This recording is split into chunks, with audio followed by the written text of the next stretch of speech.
I cleaned up this oil pan and it's ready for paint.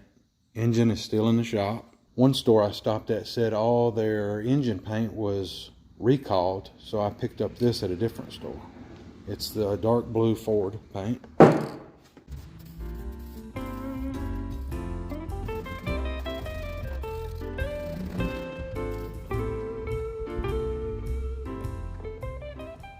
Got this heater box out of the van. I'm going to test it, see if the blower motor works.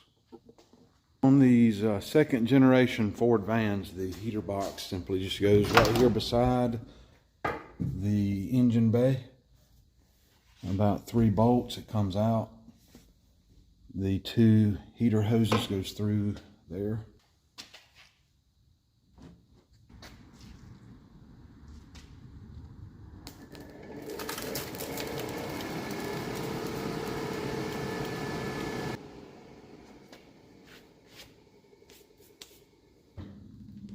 I'm going to test out this heater core. I don't want to put everything together and then end up having to replace the heater core, so I'm going to check it out.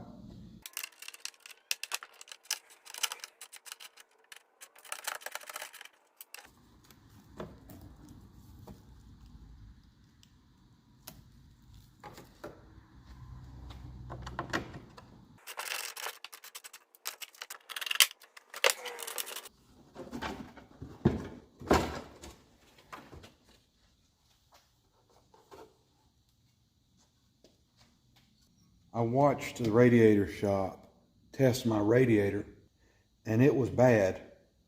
What they did is they capped one of these and then blew air while holding here and watch for bubbles. So we're going to try to replicate what they did. So I've capped off this side. I'm going to blow air in this side, and if any bubbles come up, I'll know that this is a bad heater core. All right. It's filling up with water right now.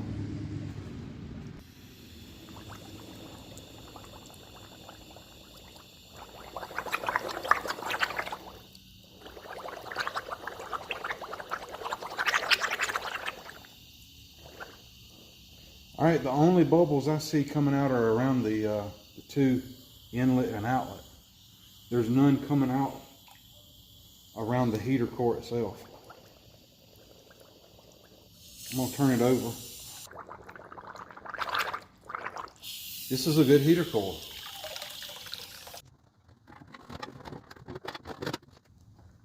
Uh-oh, I forgot to put the wire back there.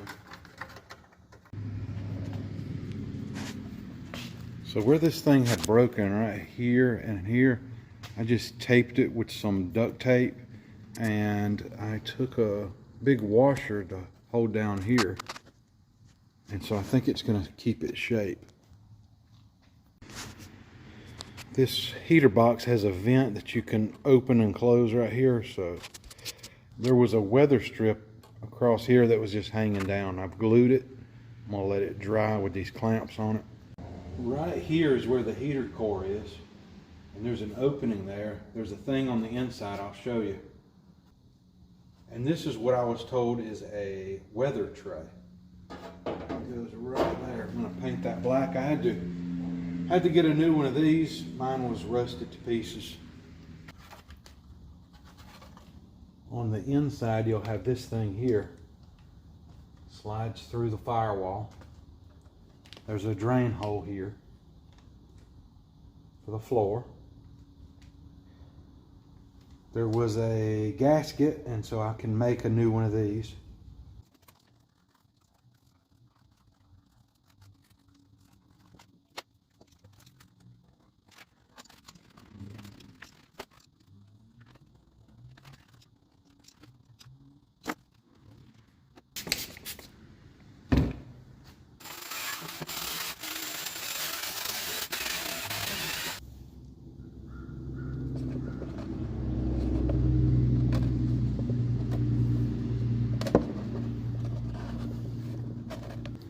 All right, this cork gasket was all curled up right here, and it actually turned out that the curl actually helps. While that glue is drying, I've been looking at these valve covers. This is the 300 valve cover, and this is the 240. They seem to be almost identical. The 300 has this doodad here, but might not need that. And the 300 has the Ford emblem here. The 240 has the much cooler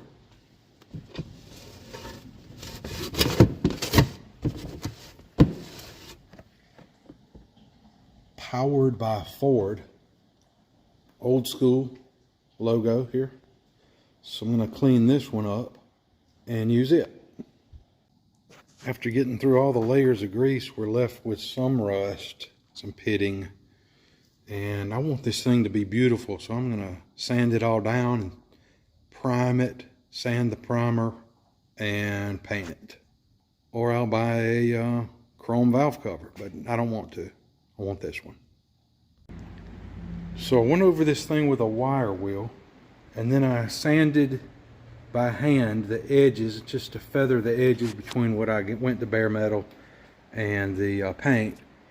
And there was some pitting here, so I went over it with a very coarse sanding disc, just in a few spots where it's the worst. I think from this point I need some sandable primer. Sand that just in these little spots, like the worst spots, and then I'll paint the whole thing. A couple of coats of this sandable primer and it'll fill up the scratches. This is the first coat, and the pitting, then I'll sand it. I'm getting ready to put the blower motor and heater core back in. I noticed this goes here, you can't forget that. And then this and this has a wiring harness under the dash. I'll show you right here. So I was able to get this thing out a few months ago without taking this off, but I don't want to tear this up trying to wedge this back in, so I'm going to take that off. You can feel a few nuts being behind there. I honestly thought when I took this thing off that there would be a giant hole here to where you could access some of the upper part of the heater box, but it's just completely solid. And in order to get that thing off, I really messed it up. This is the top of it. There are a few studs. When I got to this one, the nut just kept spinning and spinning, so there was no way to get it off without cutting it off. Now I've got this bent piece of metal that's supposed to be buried under all this foam. So now I've got to figure this out. But I'm kind of glad that I got this out now, because there's no way to take it off with the box in place. So this box has got to be out to access this, and if I ever hope to recover this, now's the time. I did get this sanded. Took just about 5 or 10 minutes. The paint was really dry, so I came in and filled in those heavy scratches and pits, sanded them flat. And I'm going to wash this one more time and then repaint it when the weather is better.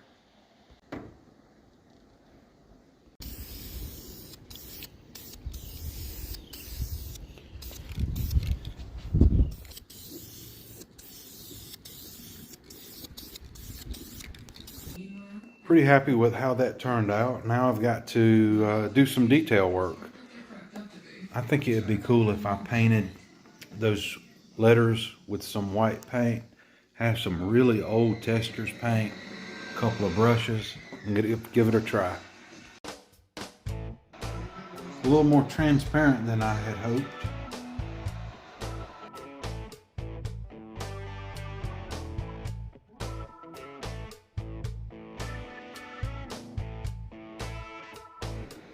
Alright, so far I'm not really impressed with how this is going. The paint is very thick, but it seems to be kind of transparent to this dark background. And I'm going to have to do 2 coats. From a distance this looks good, but when you get up close to it, it does not look good at all.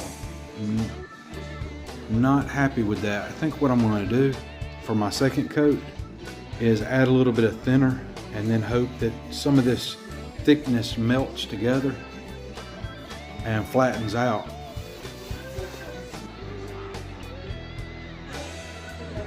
For the second coat, I thinned out the white paint, hoping to paint over and maybe the paint would kind of melt in together because it was so thick, and it did. So this is a lot better. Really not thrilled with it, but I'm happier with the way that it's turned out. Let's look at this dash pad again. It's extremely cracked to the point where it's actually raising up where the cracks are.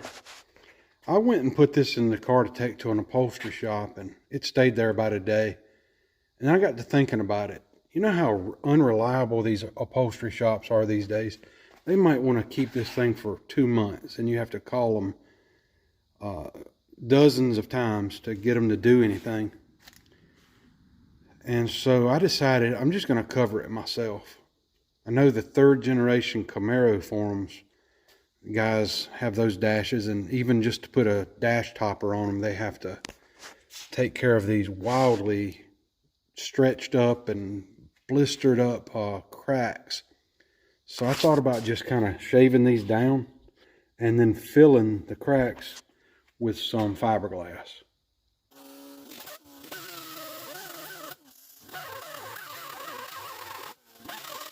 All right, I've kind of put a dent in this. Instead of it sticking out, it's in. I'm going to fill that with fiberglass.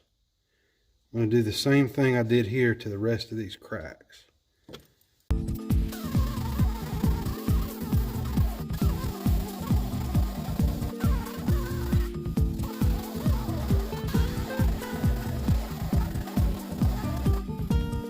Got all the high spots knocked down on this dash pad here. This is the stuff I'm going to use, and I'm going to spread it with that. It's got to be mixed up really well. I'm going to try to spread it very evenly, and that way I have less to sand.